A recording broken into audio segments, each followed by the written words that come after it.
Bismillahirrahmanirrahim. In the name of God, the most gracious, the most merciful. Waxaan doonayaa halkan aan isdul taago Shiinahan ka qaylanayaa heshiiska Taiwan iyo Somaliland. Waxba kama qaban karaan, waxba ma samayn karaan. Shiinuhu ma taliyo Thailand, Soomaaliyana ma taliyo Somaliland. waxa weeyaan waxay xamar ka dambayso ay la hadleen safaaradda China ay ku leeyihiin maxaad u malaynaysaa heshiiskan badda.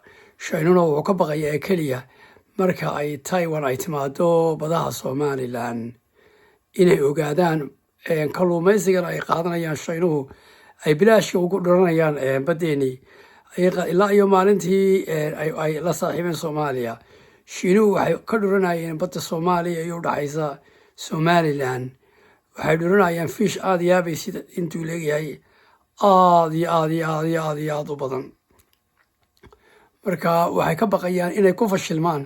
nimankan aad bay cuntada u jecel yihiin moogtahay, cuntada bilaashkana way jecel yihiin. Shiinuhu way xadaan badaha, marka taasay ka baqayaan.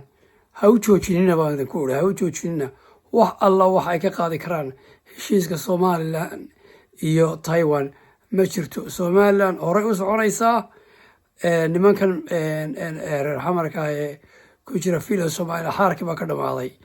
maalinba tallaabada Somaliland ay kor sii qaadayso ayay dee xaarkii isku qaban kari waayeen.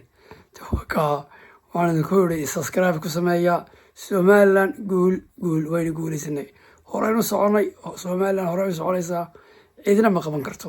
Wassalaamu calaykum.